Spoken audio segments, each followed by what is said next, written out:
वृषभानु जी का स्वर्ण के दिव्य पर्यंक पर कीर्ति महारानी विराजमान है। वृषभानु जी नित्य नियम से यमुना जी की आराधना करते थे जाकर के, जिससे उन्हें एक सुंदर लाली की प्राप्ति हो। लाला की तो प्राप्ति हो चुकी है। श्री जी के एक भाई थे, क्या नाम था? श्रीराम। लाली की प्राप्ति के लिए आराधना कर रहे थे। यमुना जी में उन्हें एक प्रातःकालीन बेला पे सुंदर दिखाई दिया। इतना आकर्षण था कि वो कुछ विचार ही नहीं कर पाए। जे ही गए तो इतना तेज उस कमल में था कि वो देख नहीं पाए क्या है, पर इतनी आसक्ति हुई कि उस कमल को ऐसे गोद में ले लिया और जैसे कोई आवेश छा गया हो। सब नित्य कर्म भूल गए, क्योंकि जब प्रेम का प्रादुर्भाव होता है तो नियम अंतर ध्यान हो जाता है, और प्रेम की मूर्तिमान लाडली है तो सब नियम अंतर ध्यान भूल गए। अतिशय उमंग में वृषभानुपुर की तरफ, रावल कहते हैं महल को, राजा जिस महल में निवास करता है उसका नाम रावल होता है। रावल की तरफ कदम अपने आप चल रहे हैं, प्रेम विवश है। उन्मादकारी प्रेम श्री जी के चरणों से प्रवाहित होता है। सत प्रेम सिंधु मकरंद रसौग धारा, धारा प्रवाहित होती प्रेम। लाडली जी के विषय में कुछ बोलते बनता ही नहीं, किसी को नहीं बनता, बस सब चुप हो जाते। कौन रस बाड़े जहां बोली वो धारी, ये कोई कथा भागवत नहीं है, ये लाडली जो है, लाडली जो बस थरथरा जाते हैं सर। लाडली जो है 9 महीने से श्री कीर्ति रानी को आभास हो रहा है कि हमारे गर्भ है, इसलिए वो यमुना जी नहीं जा पा रही हैं और वृषभानु जी नित्य नियम पूरा। तो उनको जब कमल मिला तो विवश होकर के आ रहे हैं। उसी समय श्री कीर्ति रानी को कुछ आनंदमयी पीड़ा महसूस होती है। साधारण प्रसव की तरह वेदना नहीं, एक आह्लादमयी आनंदमयी पीड़ा। वृषभानु जी गए और कीर्ति रानी से कहा, आज दिव्य कमल मिला हुआ। इतना तेज, इतना आनंद कि कमल गोद में रखते हुए वो भी बेसुध हो गई। और जब सबको सुधाई तो कमल नैनी लाडली जुआ। ब्रह्म मुहूर्त का समय है। पुराणों में तो मध्याह्न का समय बताया गया है, हमारे ब्रज के रसिकों ने प्रातःकालीन बेला, क्योंकि कहते हैं अत्यंत सुकुमार राधा तत्व तो दोपहर की धूप में नहीं होगा। क्योंकि भगवान तो अवतरित हो सकते हैं, लेकिन हमारी अत्यंत सुकुमारी लाडली प्रातःकालीन बेला पे, अति शीतल अति मंगलमयी शांत बेला पर, शुक्ल पक्ष, अंधेरे में ठाकुर जी प्रकट होते हैं।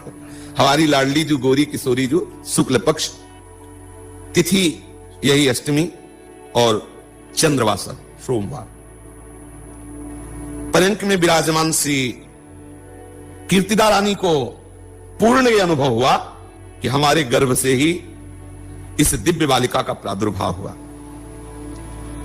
बहुत सी सुंदर सुंदर वृद्धा गोपिकाएं पीड़ा की सूचना सुनकर, आनंदमय पीड़ा की सूचना सुनकर आ गई थी, लेकिन उनको कुछ भी सेवा नहीं मिली, क्योंकि लाडली जो का प्रादुर्भाव उस कमल में पहले ही हो चुका था। निकुंजेश्वरी कमल में आके विराजमान हुई और फिर कीर्तिता की गोद में आ गई। सब आश्चर्यचकित है, इतनी ज्योति, सबके नेत्र चकाचौंध है। जब लाडली जी प्रकट हुई, किसी की सामर्थ्य नहीं हो रही कि हमारी लाडली जी को देख पाओ, इतना तेज है। ऐसा अनुमान करो मानो करोड़ों चंद्रमा एक साथ उदय हो गए हो वृषभानु भवन में। अब श्री जी के आगे बस हम आप तो कोई सामर्थ्य नहीं, कवियों की तो कोई सामर्थ्य नहीं। कवि के लिए तो महाप्रभु कह रहे, देवलोक भूलोक रसातल सुनि कवि कुल मति डरिए।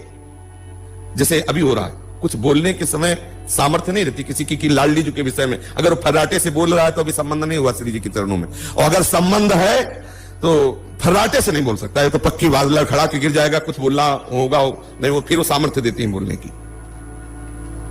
ऐसा लावण्य, ऐसी सुंदरता पूरे महल में छा गई। और पहले से ही दुर्वासा जी, श्रृंगी ऋषि, करभाजन जी, गर्गाचार्य जी, सांडिल्य जी, बड़े बड़े महापुरुष जो श्री कृष्ण जन्म उत्सव में ब्रज में वास कर रहे, वो सब आकर वृषभानुपुर को घेरे हुए थे कि आने वाली है लाडली जी। पहले से ही सब यहां वास कर रहे थे, आने वाली है प्यारी जी। जब प्यारे जी आ गए ना निकुंजेश्वर, तो फिर लाडली जी भी आने वाली है।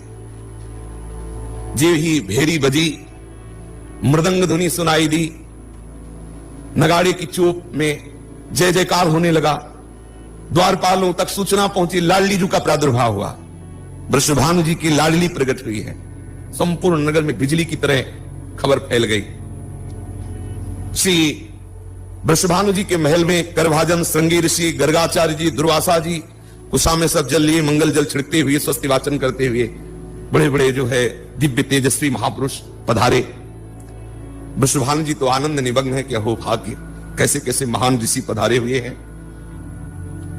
श्री किशोरी जी के दर्शन के निमित्त सब आए हुए, दूर से लाडली जी के तेज को निहार रहे हैं, लाडली जी की वंदना कर रहे हैं। पूर्ण रूप से दर्शन नहीं हो पाए, दूर से तेज देखा, क्योंकि पर्यंक पर लिए हुए कीर्तिदा रानी है।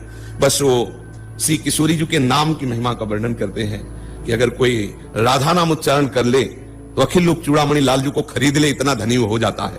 राधा रूप की तो स्तुति ही नहीं कर पाए, राधा नाम की महिमा करके प्रणाम किया और वृषभानु जी से कहा कि आपके भाग्य का क्या वर्णन करें। इतने में महाराज वीणा की झनकार सुनाई दी।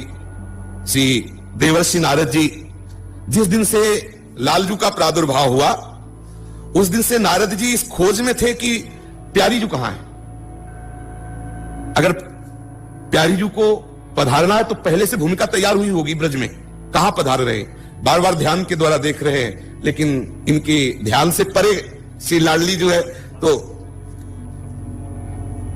जब सुना कि वृषभानु के यहां लाडली जी का प्रादुर्भाव हुआ, सुनते ही अपार आनंद और खिंचे हुए वृषभानु भवन की तरफ सखियों ने रोक दिया कि बाबा अभी तो लाडली जी कीर्तिदा की गोद में है, सूचना दे दो, बस मैं दर्शन करना चाहता हूं। श्री देवर्षि नारद जी को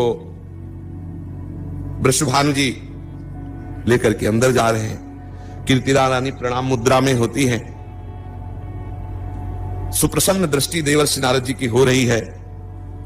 श्री लाडली जी पर दृष्टि डाली तो छोटी सी गौर बदन, बिजली जैसी कांति, विशाल नेत्र, कान तक फैले हुए नेत्र श्री लाडली जी के।